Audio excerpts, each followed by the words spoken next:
Data handling, it means that how can we handle any type of data that are given to you. Okay, so basically आप इस chapter में बिल्कुल यही पढ़ेंगे कि कैसे हम किसी भी डाटा को सीक्वेंस में अरेंज कर सकते हैं। अगर कोई डाटा हमें मिला है, डाटा मतलब क्या होता है? डाटा का मतलब होता है कि कोई भी एक ग्रुप में आपको कुछ चीज़ें प्रोवाइड कर दी गई और आपसे बोला जाए कि आप जो भी ग्रुप में चीज़ें हैं सबको सेपरेट करो, ठीक है, that is called data. So please open page number 193, chapter 11, data handling.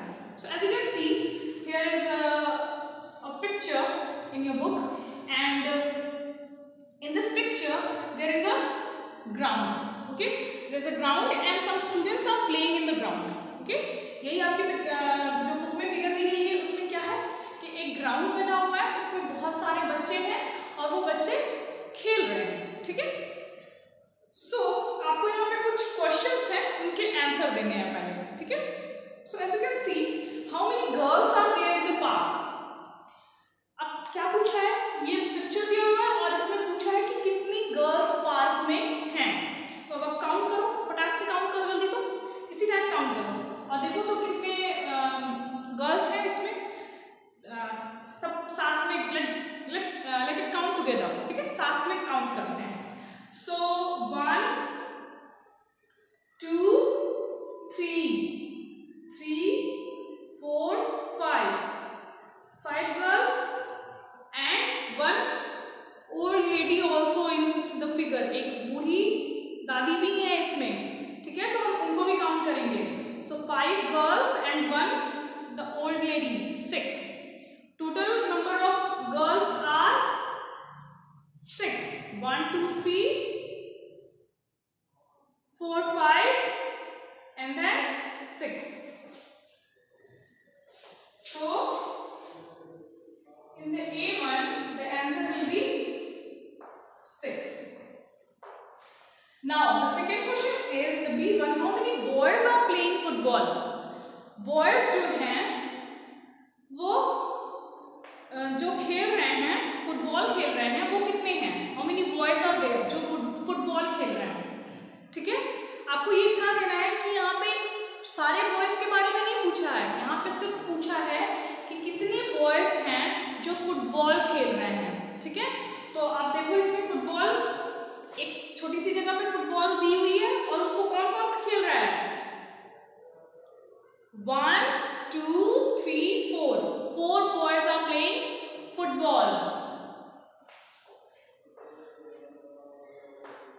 Now C1 is how many people are sitting on the benches. Bench पे कितने लोग बैठे हुए हैं पूछा है। people means लोग, तो बेंच पे कितने लोग बैठे हुए हैं? how many people? 2.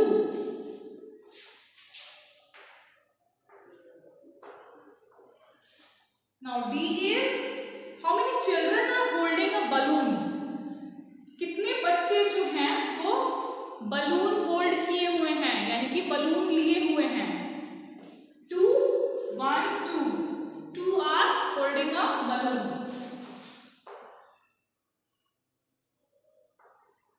Now the last one is what is the total number of children in the park. पूरे बच्चे, जो भी बच्चे हैं इस पूरे पार्क में, उनको जब हम टोटल करेंगे तो कितने बच्चे आएंगे? टोटल मिला के कितने बच्चे हुए इस पार्क में? सो काउंट इट, सारे बच्चों को काउंट करो। बट रिमेंबर दैट आपको सिर्फ बच्चों को काउंट करना है, यहाँ पे चिल्ड्रन की बात आई है, ठीक है। आपको यहाँ पे जो ओल्ड लेडी और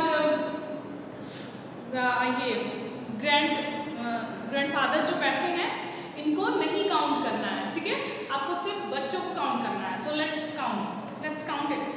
1 2 3 4 5 6 7 8 9 10 11. The total number of children are 11.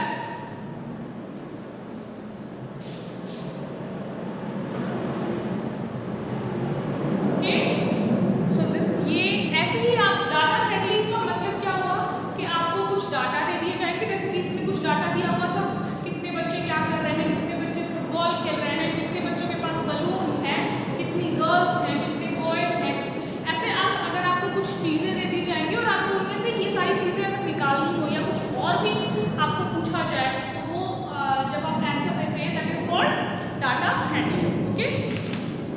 Now data is collection of information, facts and figures.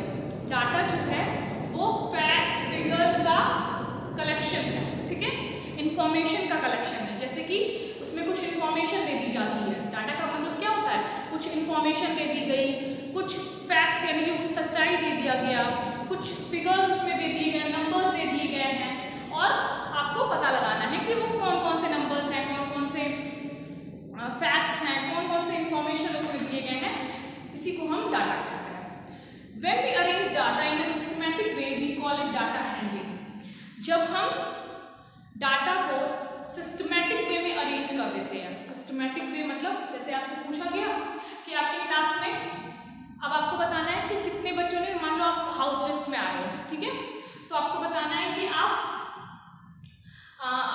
मान लो एक बच्चे को हमने क्लास में उठाया और पूछा कि आप बताओ कि कितने बच्चों ने ब्लू टी शर्ट पहनी है, कितने बच्चों ने रेड टी शर्ट पहनी है, कितने ने ग्रीन पहनी है और कितनों ने येलो पहनी है।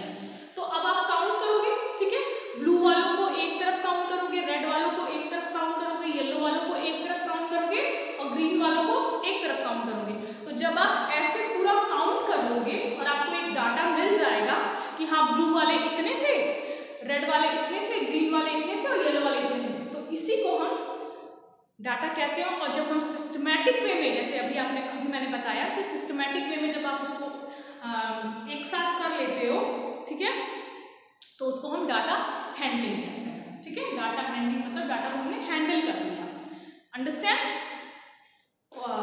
जितने भी जैसे मान लो बच्चे हैं, जैसे अभी मैंने पूछा आपसे कि कितने रेड टी शर्ट, कितने ब्लू टी शर्ट, तो जब आपको पता चल जाएगा कि ब्लू टी शर्ट वाले 10 स्टूडेंट्स थे, रेड टी शर्ट वाले 7 स्टूडेंट्स थे, ग्रीन टी शर्ट वाले 5 स्टूडेंट्स थे, येलो टी शर्ट वाले 8 स्टूडेंट्स थे। तो आपने सबका पता लगा लिया। जब आप ऐसे पता लगा लोगे, एक सिस्टमैटिक वे में उसे अरेंज कर लोगे, that is called data handling, understand.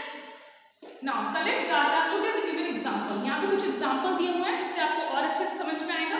Collect data about various kinds of stalls and rights in the town fair and record in a table. आपको क्या करना है, यहाँ पे बहुत सारे स्टॉल्स लगे हुए हैं, यानी कि स्टॉल्स लगते हैं ना जब आपका फेयर होता है स्कूल में, तो स्टॉल्स लगे हुए हैं और आपको इसमें से कुछ डाटा निकालने हैं और यहाँ पे क्या करना है, टेबल में दिखाना है, ठीक है। So as you can see handicraft, data collected में क्या लिखा हुआ है, एक तरफ राइट स्टॉल लिखा हुआ है, यानी कि स्टॉल्स जो हैं और उनके नंबर्स लिखे हुए हैं, ठीक है। तो सबसे पहले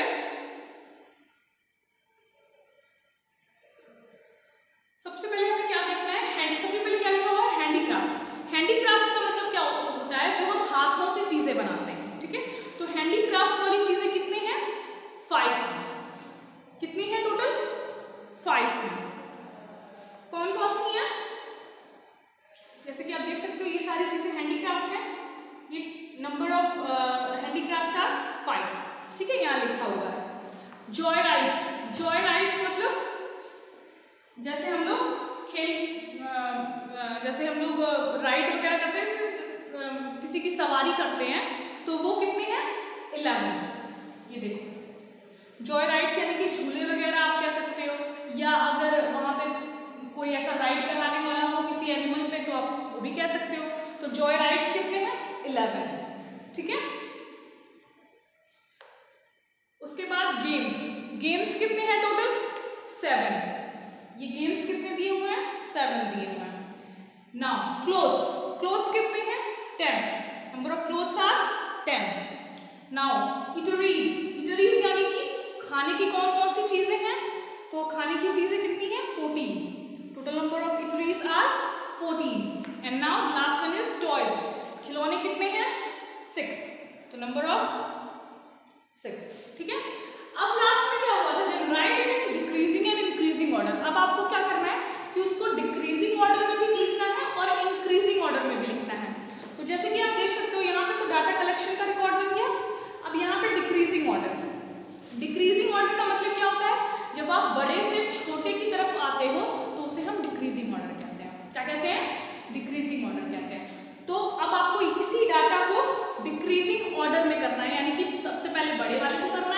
देन उससे छोटा, देन उससे छोटा, देन उससे छोटा, ऐसे करना है, ठीक है। तो जब आप डिक्रीजिंग ऑर्डर में करोगे तो इसमें से सबसे बड़ा जो नंबर्स थे इनमें से सबसे बड़ा कौन सा है, which one is greater, 14। It means eateries will be first. Eateries को हम सबसे पहले रखेंगे क्योंकि उसका नंबर ऑफ जो नंबर्स थे वो कितने थे, 14 थे, तो उसको 14 रखेंगे। देन 14 से छोटा कौन सा है, 14 से छोटा, सबसे छोटा नहीं, जो 14 से छोटा होगा। इसमें 14 से छोटा कौन सा है, 11, तो 11 रखेंगे। 11 क्या है, जॉयराइड्स, सेकंड में हम जॉयराइड्स रखेंगे। Then after 11 10 clothes, then after 10 7 games, and then after games 6 toys, and then after toys handicraft 5।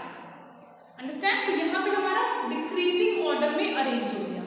Understand. Now अब सेम यही चीज हमें इंक्रीजिंग ऑर्डर में भी करनी है। इंक्रीजिंग ऑर्डर का मतलब है कि हम जब छोटे से बड़े की तरफ जाते हैं, सबसे पहले हमें छोटा करना है, लिखना है, एंड देन उससे बड़ा, देन उससे बड़ा, देन उससे बड़ा, ऐसे करके हमें छोटे से बड़े की तरफ जाना है। So as you can see यहाँ पे हम फिर आएंगे डाटा कलेक्टेड में, इसमें जो सबसे छोटा है उसको देखेंगे, which one is smaller, 5 means handicraft will be first. Now the second one is 5 से बड़ा कौन सा है, 6 toys, the second one is 6. Now the third one is 6 से बड़ा 7, games will be on third place.